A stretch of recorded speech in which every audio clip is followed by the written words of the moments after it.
104.7 The Cave, KKLH, Marshfield, Springfield, a proud member of the Kansas City Chiefs radio network. Touchdown, Kansas City! Now, it's time for Ned Talk. Happy Mother's Day, and welcome to we're going to do a special edition of Ned Talk today. I don't know what that means. We're just gonna maybe talk, without Ned. We're gonna talk about sports. No, we're just that's what we're gonna do. It's a Mother's Day themed sports edition. So I don't know what that means. I'm just trying to kill time here as we get into the show. I'm Joe Westen. Ned Reynolds, how are you, sir? Beautiful day. Sky is clear. Sun's out. It's nice and warm. And it is Mother's Day. What more could you want? And Josh Roberts. Josh, how are you? I'm doing great, and I'd like to say Happy Mother's Day to all those mothers out there. Yeah, all you mothers, Happy Mother's Day out there. Yeah, so let's, there's not a whole lot to report in the world of the Kansas City Chiefs, but let's start with the one story that's out there right now, and that is Rashid Rice is in trouble again, Ned. He was. He got it. This is about a week old now, but it happened last week. He's alleged to have taken a punch at a photographer in a nightclub or outside of a nightclub and done some slight physical damage, but an assault nonetheless. The problem is twofold. Number one, he's already under arrest and with an 8-count felony charge against him. What on earth is this guy doing in a situation in Dallas way after hours, like 1, 2 in the morning, somewhere around there, and getting into further trouble? That just does not do his case any good at all.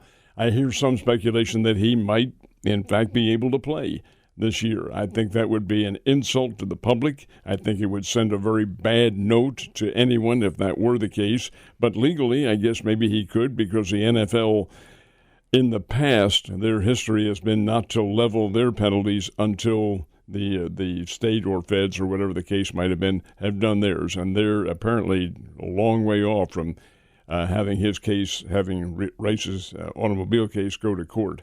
But nonetheless, the publicity around it, I would think, would have to result in something. I think the Chiefs know this, and I think they're making plans in the OTAs come up this week. That's the official situation in which all teams can get together without contact and go through timing drills and things like that. Whether or not he's a part of that, I think it'll be very interesting to see. Andy Reid has said that he expects the wide receiver Rice to be part of their virtual meetings. There was also an affidavit filed that said that Rice was driving at 119 miles an hour before the crash. In the Lamborghini. That's fast. That's a little more than fast. Yeah. But Joe, you have to understand the virtuals are over. That's done now. Yeah. They actually go to camp. This is allowed now by the NFL for about 10 days. They'll have about a 10-day period, and then the veterans, I don't think it's mandatory that they go to that camp, but Mahomes and company will all be there. And a good chance for everybody to start working together. Josh, what do you think? I mean, to me, a guy like Rashid Rice, he's had this incident that has to play out through the court system, has to go forward before anything can really happen as far as the Chiefs or the NFL go. But do you think, hey, he's got a target on his back for people right now, too? I don't think. I think he's making bad decisions, and it's all. Well, that's kind of what I'm saying. Is that you're out there, and you're this high profile case has come out, especially in Kansas City and Dallas. You go to a late night club, and you can expect that you're going to hear something from the paparazzi. You're going to hear stuff from the media. You're going to hear stuff from people in the club. So definitely. If you're going to do things like that. Now I'm tracking what you're saying. Yes, Sorry. You're exactly right. I mean, he should be at home, playing PlayStation and watching TV and not going out in public, because you're exactly right. I mean, they're going to hound him and try to get exactly what they got him to do by pestering him till he takes a swing at somebody, and that's been going on forever. And the paparazzi are relentless, and they dig and they say horrible things to people just to get that reaction, and then the reaction is what you see. You don't see the antagonist approach. So, yeah, he's stupid for being in public, and he's stupid for all the stuff that he's doing. I mean, It always baffles me that these guys get these huge contracts. They have this great opportunity to play a game for a living and to have enough money to never have to worry about money again in their lives. But nobody has ever taught them how to psychologically deal with what has come with their talent. Oh, that you just made the capital point right there. No one has ever told them. Where does it start? In the home. Right. What kind of upbringing do these guys have? All right, you're going to assume there is that level, doesn't have any upbringing, maybe coming from broken homes or whatever. You can't deny what the pro teams are paying them, but you can appoint someone to govern their finances, to counsel with them, and maybe they do this. But that doesn't mean the individuals listen at all. No, they go off into circumstances like that. This guy had leased a Lamborghini and a Corvette, both late models, maybe 2024. I don't know, but they're huge leases. He's done that for him and his buddy, so they can race. What the hell kind of thinking is this? The whole purpose was so that they could drive as fast as they wanted down the Dallas freeway. I've been on the Dallas freeway. You can never have enough room on the Dallas freeway to drive 120 miles an hour. You're going to hit somebody or something. Yeah, well, I mean, look at the rug situation. Yeah, I mean, that should have been brought up, and I'm sure that it was in every single meeting that NFL teams had with their players about behavioral problems and the trouble that you can get into, the consequences of your actions. You are not bulletproof. Yeah, and what does Rashee Rice do? Right, he goes out and puts himself almost in exactly the same situation. Now, he left the scene of the crime, so we don't know if he was under any sort of influence at the time that happened. And what is really interesting is that is not one of the charges against him. I found that to be utterly astounding. That's the capital one of all, leaving the scene of an accident, 3 of them. Well, that's a felony in and of itself. It is, and I have a feeling, and I don't know this, but a lawyer did confirm that this could be the case. Maybe that was used as a bargaining point for him to admit that he made everything. And we'll drop that one charge if you'll admit to it. And the lawyer, his attorney said, hey, take that while you can. Well, yeah, and the thing that makes that even worse is when he fled the scene of that, he didn't know if he killed anyone or not. Nope. All he knew was that they wrecked these 2 cars and people were injured, and he's like, I got to get out of here. And that's why he's being sued for $10 million right. now. And wow. And unfortunately, that's a testament to his character right now. And so then he goes out and gets in a fight with somebody because they probably mouthed off to him. I just can't see how this could be justified by any organization to let him practice his profession.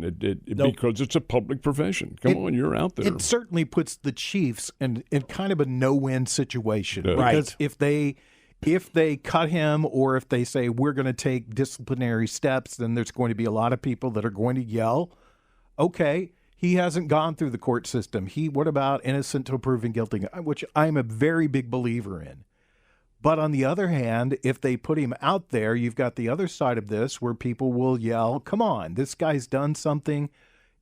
Pretty much there's the quotation marks around alleged should probably alleged should be gone. Right. He was involved in this accident. They have pictures of it, for heaven's sake. Yeah, there's video of it. Well, so that I think more than answers anything else. There's really no specific answer to what happens until it goes to court. But to allow him to play and be on TV and be in front of 85,000 people and all that sort of thing, I think is a major error. Here's what I think they should do. If he's allowed to play, once he is convicted of these crimes, he needs to pay all that money back. Well, all of his paycheck money. Interesting. What do you think? I mean, obviously, it's a very tough situation to be in. Yeah. As an employer, as an organization, as the NFL, they're in pretty much a no-win situation. But I mean, you and I and Josh, we've all worked at companies where people have been like, sorry, smoke where there's smoke, there's fire. We're going to let you go. We've done our own investigation. We've looked into this. We've said, okay, we know enough that we feel like we need to distance ourselves from you. Do you think the NFL or the Chiefs should do something like that? I think they put themselves in a legal purgatory, so to speak, when something like that happens. But rightfully, they should, because after all, this is not just alleged, although you have to use that. He's already admitted to it. So it is not alleged. This is not the physical assault. Right. This is the automobile circumstance. And he's admitted to it. And when that's the case, it's no longer alleged. I think the NFL needs to step in and say, Mr. Chiefs, Mr. Hunt, Mr. Reed, and all that, this man is suspended for a year, if not more, and we'll see what happens after that. I agree, because I think their conduct policy could probably be the what they look at to determine, regardless of what the legal ramifications are of this situation. He's violated all these parts of our conduct policy, so that's our justification for he's not going to play. I think they could probably do that, depending upon what their conduct policy says. Ned, you're the commissioner of the NFL. You are deciding his fate. What sort of punishment do you hand down? Keep in mind, the commissioner of the NFL, Mr. Goodell, is a lawyer. I am not. I'm just Joe Citizen. Hey, I resent that. I'm sorry? I said, hey, I resent that. Hey, you're Joe. He's also making, I think his salary has been upped from $64 million a year. Thank you. And mine is 64 cents a day. And what I would do is what I said just a second ago. I'd suspend him right now, even with the judge not having made a decision. He's admitted to it. He did it. There's video proof of he did it. And I say, hey, suspend the man for a year, because that's dangerous. 120 miles an hour? And you injure people? Now, thank God nobody got killed, but that's irrelevant, because it was there. It certainly could have been. Mr. Ruggs, I'm sure, never thought of that. And he's spending, 20 years in prison out in Nevada, something like that. It ought to be 120, but be that as it may. The circumstances are such that this man should be penalized, and it should happen instantaneously. Puts the Chiefs in a tough spot, that is for sure. But they've, their draft pick this year certainly does speak to the fact that they were preparing themselves for maybe Rashee Rice not being available. That we speculate that that's the case, but yes, when they move up to 28 to get the worthy kid from Texas, that tells you something. Xavier Worthy is a very quick, outstanding receiver who has great speed. They also have Hollywood Henderson. I'm sorry, that's the kid from Oklahoma, the wide receiver. Yeah. And they have him, and he's supposedly a very good player. Again, they show themselves on the training grounds without some big defensive back hitting him upside of the head. So and until you prove yourself, that's a different story. But Rice has proven himself as a football player, and that would be a big loss if it does happen. Marquez Brown. Yeah, Hollywood Brown. Yeah, exactly. Hollywood Henderson was Dallas Cowboys. Exactly. There you go. Yeah, exactly. Yeah. I thought, wow, that doesn't sound right to me. But Hollywood Henderson. Marquise Brown. Yeah. So the other kind of big Chiefs story this week is, by the way, you're listening to Ned Talk. I'm 104.7 The Cave. Is American Horror Story. Grotesquerie is the title of the new one. Travis Kelce's joined the cast. Will you watch? Ned, I think the silence is golden in this case. Hell no, I couldn't care less. Have you watched any of those, Josh? I've only seen scattered episodes of that series, and I would love to sit down and just start from the beginning and watch it all. And I know each season is different, so you don't have to do that. But it's not one that is on my list right now. What about you? I've never watched it. I've always been a little bit interested in it. Yeah. But I've never watched it. And I'm kind of interested to see what kind of actor is Travis Kelce. Is he the next John Cena? Or is he the next John Matuzak? They were both in. Yeah. They're both in the films. Ned Talk on 104.7 The Cave. Let's talk about the Chiefs' division rivals, the whatever they are now, the Las Vegas Raiders, I guess is where they're at for the next while. Well, I'm not sure they're the chief rival. It's the Los Angeles Chargers who are. I wouldn't say their chief rival, but I said one of their division rivals. Okay. And so there's been a lot of talk in the last couple of weeks since the draft that they just panicked when draft time rolled around to them because Michael Penix didn't fall to them. They did choose the best player on the board, but they're being criticized for that. What do you think? Really haven't delved into it, Joe, that much, into the deep intertwinings of what the other teams have done. I looked at the Chiefs and looked at my club, the Philadelphia Eagles, and saw exactly what they did, and perhaps some of the other top contenders. But I didn't take a look at the Ravens, so I can't speak intelligently, if I can speak intelligently at all. I don't think any of us can today. Let me lay this out for you. So, the word before the draft is that they wanted to take Michael Penix. They were at the 13th pick. There was a lot of thought that he would drop to them, possibly lower. He didn't. He went to Atlanta, which was kind of a surprise move. There has been some talk that the Raiders flipped a coin when they chose Brock Bowers. Do not know. They have denied that. But can you imagine any NFL organization not having a plan B? Yeah, I can, if you have a board there that's making the decisions, and if it's a split board and one group says, let's get this guy, the other, if it can't come to some kind of a mutual decision or understanding, yeah, I can see them flipping a coin.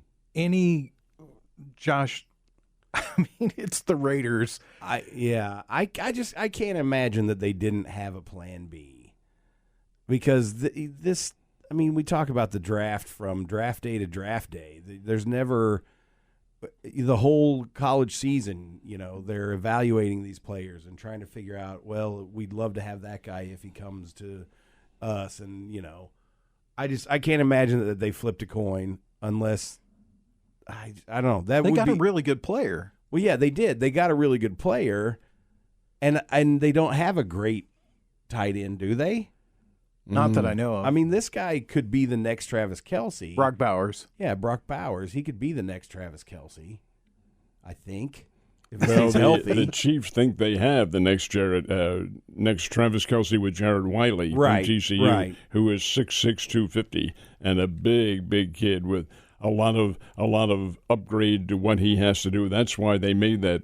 That's why they picked him, because he can sit behind Kelce now for a year and a half or 2 years and absorb the knowledge that he has. I will say, I think when Alabama played Georgia this year, Bowers was out. He was hurt, and that's part of why Alabama was able to win that game, because that guy was a stud until he got hurt this year. When we come back, we'll discuss more sports. It's a Mother's Day edition of Ned Talk on 104.7 The Cave.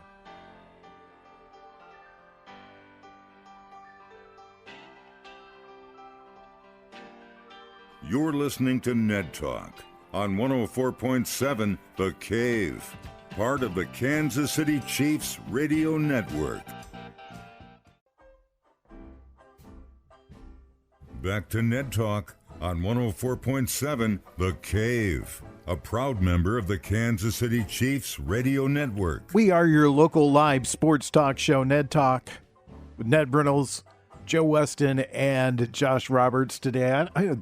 Mother's Day has got me all tripped up today, guys. I will admit I feel a little out of sorts for some reason. Some big news Friday, Ned, in the world of Missouri State. So tell us all about that. It is a shift in conferences which will occur a year from now. And football is the driving force behind it, no matter what anyone says. But it is a bit of an upgrade. You knew this eventually was going to happen because the talk had been going on for a long time about how the Bears needed to upgrade their program. There's some really key reasons why that had to happen. But it had been going on, so you knew it was going to happen eventually. I was astounded, quite frankly, astounded when the word came out in the press release. Now, I say normally, is anything ever normal anymore? Frequently, those of us in the media will get some maybe hint that something big was going to happen. There was nothing here. It was done in total secrecy, and when the word came out about 9:15 on Friday morning, holy smokes, where was the word behind this? Well, be that as it may, the Bears a year from now will join Conference USA. Is that an upgrade from the Missouri Valley? It is in football. Wait a minute. We have North Dakota State and South Dakota State and Northern Iowa and all these other schools in the Valley. Is it an upgrade? It is, because those schools are 1AA or FCS. Conference USA is FBS, Football Bowl, and it is a 1A league. Does that mean they're any better? I promise you, if North Dakota State played in this league, they'd go undefeated. That's an exaggeration, I know. It is. Football's the key. The Bears are certainly capable in basketball, in baseball, all the other sports, and hell, in women's basketball, they're probably better than all these other teams. Yeah. It's Texas, El Paso, New Mexico State, Liberty, which had a very fine football team this year and will continue to. Kennesaw State is in it. Middle Tennessee, the Bears played Middle Tennessee this year. Jacksonville State, which is in Alabama, which is a former 1AA team that's moved over. And Florida International, which is located in Miami. Well, a trip down there is not all that bad. That's pretty good. And there is one other 1AA school in this expansion by Conference USA, and that is Delaware. Now, Delaware is a renowned football product in the small college circles. They've been a power for years and years, so they are also going to move here into this Division 1A, which is a good move. Okay, why is it so important? Because, guys, the 1AA that the Bears have been playing in, we know it's good football. You see it out on the field. It's great football. North Dakota State, South Dakota, North Dakota, they win, and they win on a consistent basis. But nobody else knows it. It's a hybrid division. That's what I've always called it. Ever since the Bears have been in there, it doesn't get the publicity. And Missouri State, and I think rightfully so, feels, hey, we're going to get left behind unless with all these other conference expansions coming up, who knows what's going to happen to this 1AA. Yeah. That's very much a key question. Another one is the fact that big paydays in football, which a lot of these colleges are based on. The Bears, for instance, they play Ball State this year. Okay, that's 1A. That's a Mid-America Conference team. But in the past, they played Kansas State, Arkansas, Oklahoma State. Those days may be about to come to an end because the other conferences, as big as they are now, don't have room to be able to do this.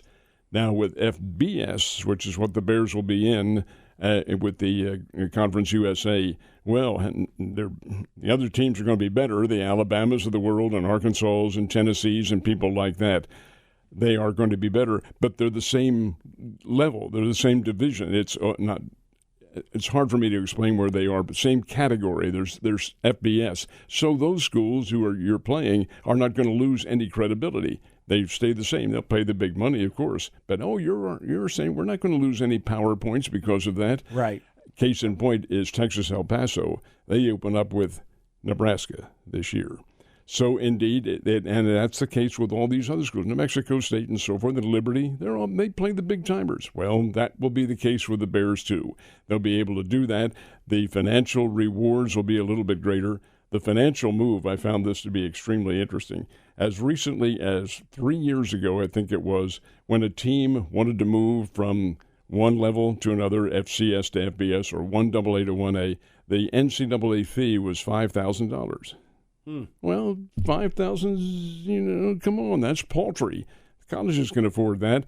As a result, Marshall and many of these other schools around the country were jumping on that and moving over. Jacksonville State being one, Kennesaw State being one. $5,000, we can afford that. NCAA said, wait a minute, we're seeing a mass exodus here. We better up the grade here, up the fee. It's now $5 million. Wow. So Missouri State has to pay $5 million to move? Yep. To be not competitive in another league? That's exactly. Well, you say not competitive. In time, I think, Joe, this is just another stepping stone. Now, it's not going to be in my time here, maybe not your guys either, but there will be another move somewhere along the line. Well, we won't care. You guys will be upstairs. I'll be watching from down below. No, I've got a management position lined up down there. So, yeah. Well, the bottom line, though, is this. We won't see it, but there will be another move forthcoming. It's a stepping stone to what they did. And when they prove themselves in this one, which they will in all the other sports, football will take a little bit of time. But, yep, they've got to come up with $5 million. Well, look, the basketball program has had some lean years. I mean, it's not recently, yes. Recently not had some lean years, but it has been competitive on the national level. The baseball team has been competitive on the national level. some of the other sports at Missouri State have been competitive on the national level. Football has been the outlier, and I get what you're saying, but how long is it going to take for Missouri State to get to where somebody's scared to play them? That's an unknown, but it does put them on equal footing, and I'll tell you why. Because when you go to Division 1A, your scholarships go up from 63 that the Bears get now to 85. So there's a 22 scholarship improvement that they'll have. It's how well the coaches recruit, who the guys they get in there. Now, basketball, you know you're going to be all right because it's, 5-6 players that you have. Football's 47 to 50 or more. And indeed, you've got to be able to be very judicious about whom you're getting. Same with baseball. But in all those other programs, baseball's about the same. It's 11 scholarships, and you've got to divide them carefully and pick out your good players and so forth. And that's, again, where the coach's acumen in these sports comes to the fore. Well, with football, it will probably take them some time to be competitive. When you're playing these schools, Liberties and National Power, for heaven's sake, played in Oregon in the Fiesta Bowl, and the other schools, Western Kentucky, played in the Poinsettia Bowl. There have been others. But the fact is that the Bears, although I think there's a rule that says that you have to wait 2 years after you become an FBS school, unless there are mitigating circumstances like they were with James Madison last year. There weren't enough teams to fill the bowl game, so okay, we'll put you in there. That could happen. But 2 years is the max amount of time you can wait. Will the Bears be bowl eligible right away?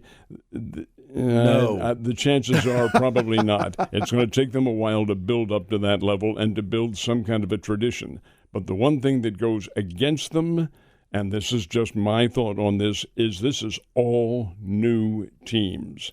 These are new opponents. Mm-hmm. Bears are accustomed to playing Southern Illinois, for instance, or Youngstown State or people like that. Now you have Texas El Paso, you have New Mexico State, you have Sam Houston State, you have Middle Tennessee, Delaware, Liberty.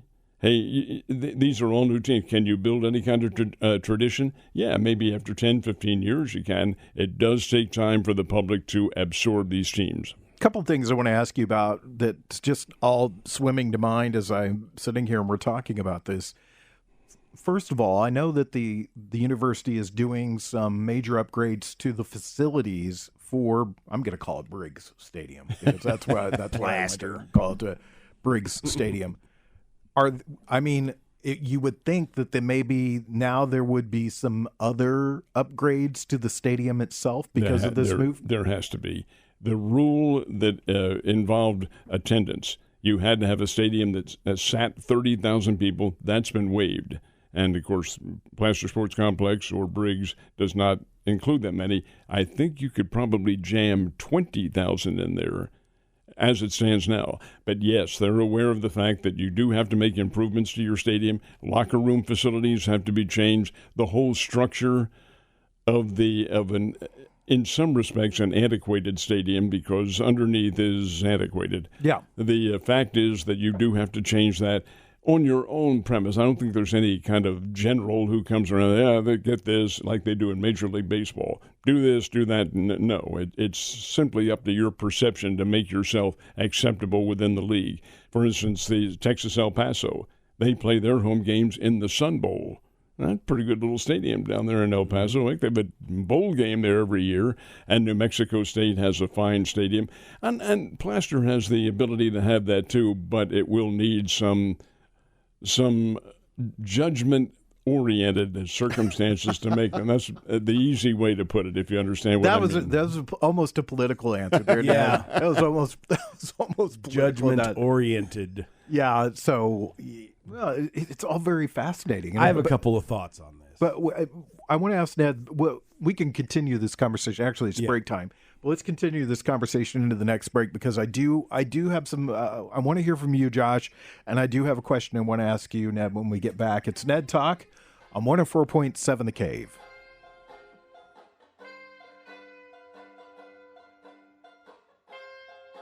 You're listening to Ned Talk on 104.7 The Cave, part of the Kansas City Chiefs radio network.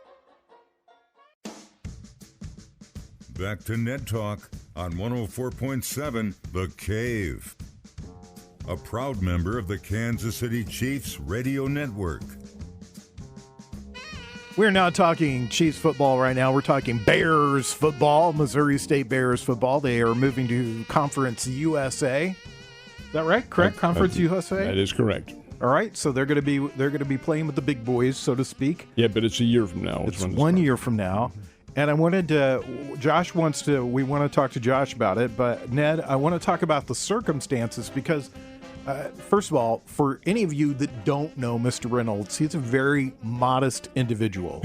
He is honestly one of the most modest people that I've ever met. But true. You are probably the most connected sports person in this town, and you didn't know anything about this. Knew nothing about it, but I'm not as connected as I once was because I've been retired from KY3 for 8 or 9 years. You're retired like a godfather. Yeah, exactly. But I don't have the interconnections, or at least apparently I don't anyway, because knew nothing about this happening. But the key is that nobody else did either, to my knowledge. It had not even been mentioned. Expansion, yes. That had been talked about for several years. Hey, the Bears need to do this or need to do that. But this one, forthcoming, nope, caught everybody, including moi, by complete surprise when it came down. It was about 9:15 on a Friday morning, and guys, it came down on the internet, on email. That's how it happened. Nobody else knew anything. And, total, at least to me anyway, total surprise, and to some in the athletic department at Missouri State. There were some on the football team who didn't know anything about this, according to the people who went over and talked to them. And Conzo Martin I had interviewed the day before. He never said a word, probably because he didn't know. But the fact is that it has happened, and it was a major surprise. Not the move itself, but the way it was done, yes. I'm just going to say, I think maybe it's best left at that. What do you think, Josh? Okay, well, here are my thoughts on this. Congratulations to the other sports of Missouri State because they are competitive enough to deserve this upgrade, and I think they will be fine. They're kind of already there. Yeah, they are. It needed to happen. Women's sports are more than there. Yes. When I was at Drury in the 90s, the swim team at Drury was in the midst of winning 9 national championships in a row. They were NAIA. Right after I graduated, they moved up from NAIA to Division II, didn't win the national championship 1 year, and then started winning them again the next year. That, to me, is when it makes sense for you to move up to a different league. It's kind of, I feel like it's very premature for the Missouri State football team because they are not all that competitive where they are right now. So it is going to be a huge step backwards as far as their competitivity. That's not a word. until they can, like you're saying, Ned, they're going to have more scholarships available. They can recruit more. But that has always been a tough thing for Missouri State in this area. They're competing when Missouri State is trying to get big name high school players. They're competing against Arkansas, Mizzou, Nebraska, Iowa, all these other big schools that are already Division I. So it will help them, but it's going to be tough for them to compete where they are right now in Conference USA. By degrees, yes, it will be, but it's a different level of toughness, if we can use that term. Well, yeah. Because in football, unlike the other sports, it's a split division. There's 1A and 1AA, whereas in all the other sports, there's not. Right. There's no difference at all. You're competing all on the same level. You're right about basketball, baseball, women's sports. Yeah, the women's sports are awesome. The Bears moving over into Conference USA, I don't want to say this, but in a way it's a step down because Conference USA basketball is rated, this is men's, rated 15th in the country. The Missouri Valley's 10th. Oh, wow. Missouri Valley has some very, very, very good basketball. You got Drake and all these other schools who are playing. Football's a different story. Although again, guys, this is a stepping stone, and I wouldn't be at all surprised if in the future years, like maybe next year or the year after, I don't know this, but I wouldn't be surprised if North Dakota State South Dakota State, Northern Iowa, if some of these other schools don't also seek out new FBS conferences or Division 1A conferences, and they can compete. Now, it always has been said that, they're good for one game. That's probably right. But if you advance your scholarships to 85, they're better than just one game in those leagues. For instance, North Dakota State, Northern Iowa. Northern Iowa plays Iowa and Iowa State every year. And they'll beat them on occasion. Not always, but they will beat them there. You put equal scholarships after a certain amount of time to get those players acclimated to it, watch out. If that were to happen, and the same is with Missouri State. You give them an equal footing to get the same players, and you better do a pretty good sales job, but you can get them. Sure.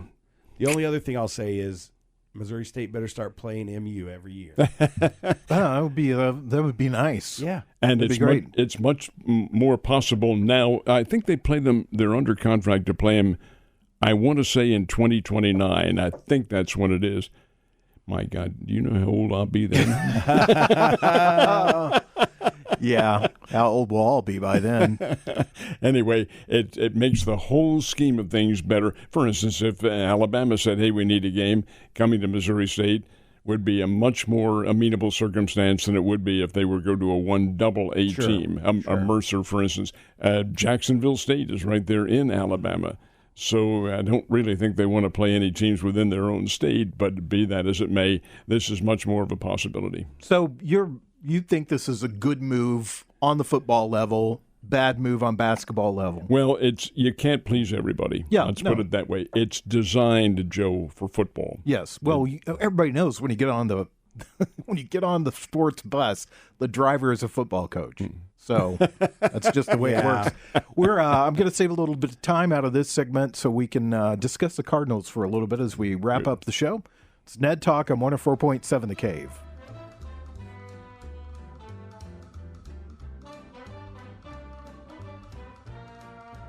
You're listening to Ned Talk on 104.7 The Cave, part of the Kansas City Chiefs radio network. Back to Ned Talk on 104.7 The Cave, a proud member of the Kansas City Chiefs radio network. Well, Ned, since we were discussing things last, which was last Sunday, the Cardinals are back in last place again. Yeah, not playing well at all. No, they're 29th in baseball right now in runs scored with 132, 28th in batting average, 218, on base percentage, 27th slugging percentage, 29th, and their best hitter, Wilson Contreras, is injured. Oh my goodness. Yeah, it looks like the roof has fallen in, doesn't it? Baseball's a game of rhythm, and the Cardinals have lost 7 straight now and obviously not playing very well. And I'll tell you how well they're not playing. The Cardinals lost last night to the Milwaukee Brewers 5-3, and yet the Cardinals out-hit the Brewers 12-6, and they still lose the game. Well, wait a minute. Things aren't going right when that's the case. First of all, they can't hit, and they're losing games because of that. So all of a sudden, when they do hit, then nothing goes right for them, and they walk some batters, and Rhys Hoskins, a former Philadelphia Philly, hits a 3-run homer to win the game, and so forth and so on. But when you out-hit a team 12-6, you're not hitting in the clutch, obviously. I looked at the box score that left 10 runners on base. Well, you can't do that. There is not a rhythm to this ball club at the moment. They're obviously not playing well. They're falling farther and farther behind. Now, it's not catastrophic yet, but the Brewers are in first place. The Cubs are playing pretty well. Even the Pittsburgh Pirates, who started Paul Skeens yesterday, are showing signs of improvement, but the Cardinals are not. So what do you do about it? Well, you assess your ball club, number one, and you take a look at the individuals who are perhaps not contributing. Gee, many Christmas. Here's Paul Goldschmidt, and he's got to feel as bad about this as anybody. He's a dedicated athlete. 2 years ago, National League Most Valuable Player. He came to bat and got a hit in the 9th inning yesterday, and that broke an 0-for-32 slump. Wow. 0-for-32. Prior to his going to bat last night and getting that one hit in the 9th inning, he had struck out 4 straight times. Well, There's something wrong, obviously, when that's the case. Nolan Arenado not playing at the plate with the same level of understanding and energy and the same success that he's had in the past. And Wilson Contreras, as you just mentioned, he's out for how long? They say 8 weeks, but boy, that injury, that was so painful and so decisive. Get a hit with break your forearm like that, my goodness sake. But we'll see what happens. Still a long way to go in the year, but they're not playing very well at all. Think there'll be sellers this year at the trade deadline? At the way they're going, they can't help but be sellers. At the rate they're going, and yeah, they have some players. Pitchers especially. Yeah. Lance Lynn could help somebody. Sonny Gray could really help somebody. In the case of Paul Goldschmidt, who will be a free agent at the end of the year, he has a no trade clause in his contract, so he could exercise that. However, I doubt that he would. I think he sees what his situation is now in mid-May. He does. But will that be the case in June and July? Well, we'll have to see. Oh, it's all very interesting. How are your Cubbies doing? They're good. Josh? Are they a game and a half out or They played yesterday and fell behind 6-1. Get this, guys. Oh, I saw that. I know what you're going to talk about. They scored 7 runs in the 6th inning against the Pittsburgh Pirates, and 6 runs were on bases loaded walks. 6 consecutive? All in 1 inning. That never happens. I've never heard of that. I've seen kids do it, but I've never seen it. I've never seen it in Major League Baseball. What'd you think of Skeens yesterday when you watched him pitch? He started out great. He's really a power pitcher. He's going to be a big deal, not just to the Pirates, but to baseball. Still young, still learning. Heck, he was at LSU this time last year pitching in the College World Series and winning a national championship for him. And here he is in the big leagues. Got the start, struck out 7. And then this is the Cubs are playing, and this is different now. This is not college baseball. And you've got some guys who, I've forgotten who it was, who hit the 3-run homer off of him. But, Bellinger, Cody Bellinger. You think you're a pretty good kid? Okay, I've been around in the big leagues, and I'm an MVP. Boom, out in the stands it goes. Okay, he has that to learn, and he will, but he's the real deal. He's a good player. Want to wish everybody a happy Mother's Day and enjoy your Sunday. Be safe. And Ned and I, neither one have our mothers anymore, so I both of us would like to pass along. If you still got your mom, give her a big hug. Right? Absolutely, and moms deserve every show of love that you have because they put up with more than anybody else does. Let me tell you. That's true. All right, Josh. We'll see you in a couple of weeks. Ned's busy next week, so we'll see you in a couple of weeks. Want to say thanks to Brian Tyndall, Mike the intern, our engineer Corbin Campbell, and I'm just lost today. We'll see you guys next Sunday. It's Ned Talk.